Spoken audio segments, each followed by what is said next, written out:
منشیات کی سمگلنگ میں ملوث کسی بھی شخص کو بلا تاخیر سخت کارروائی اور نتائج کا سامنا کرنا پڑ رہا ہے۔ ایل جی نے کہا کہ پد یاترا یو ٹی کے سبھی 20 اضلاع میں منعقد کی گئی ہے اور اس کا واحد مقصد یہی ہے کہ جموں کشمیر کو منشیات سے پوری طرح پاک کیا جائے اور نارکو ٹیررزم کا خاتمہ ہو۔ منوج سنہا نے کہا کہ نشہ مکت جموں کشمیر ابھیان کے تحت اگلے 43 دنوں میں ہر شہری، پنچایت اور وارڈ کو منشیات فروشوں کے خلاف متحد ہونا چاہیے اور منشیات کے مضر اثرات کے حوالے سے جانکاری عام کرنی چاہیے۔ ایل جی نے کہا کہ وہ شہریوں کو پھر یہ یقین دلا رہے ہیں کہ ہم تابناک مستقبل کے چراغ کو روشن کر کے ہی رہیں گے۔ امتحان منعقد کرانے والی قومی ایجنسی این ٹی اے نے نیٹ یو جی 2026 کے دوبارہ امتحان کے لیے سٹی انفارمیشن سلپ جاری کی ہے۔ این ٹی اے کی طرف سے جاری کی گئی نوٹس کے مطابق یہ امتحان اس ماہ کی 21 تاریخ کو ملک کے 551 شہروں میں اور ملک سے باہر 14 شہروں میں دن میں 2 بجے سے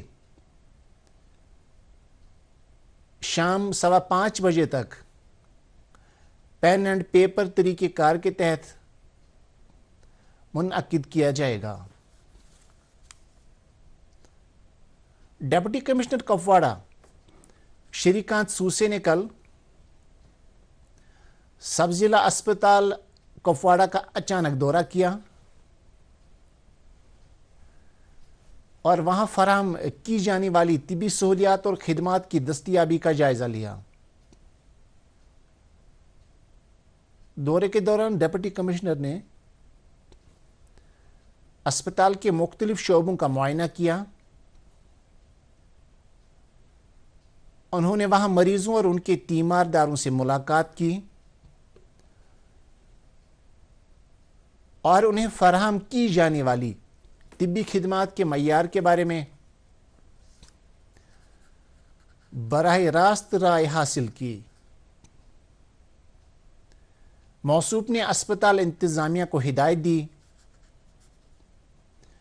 کہ ڈاکٹروں، نیم طبی عملے اور دیگر ملازمین کی بروقت حاضری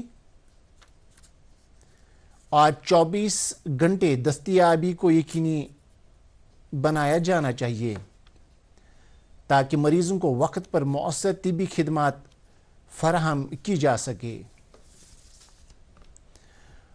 بڈگام ضلع میں غیر قانونی کان کنی کے خلاف ایک بڑی کارروائی کے تحت ڈسٹرکٹ منرل آفیسر بڈگام نے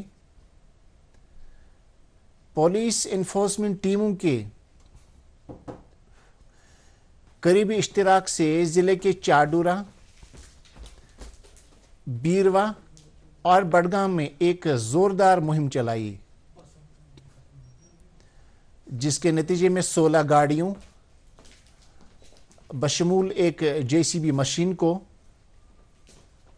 ضبط کر لیا گیا جو غیر قانونی طور اور بلا اجازت معدنیات نکالنے اور اس کی ٹرانسپورٹیشن میں ملوث تھے۔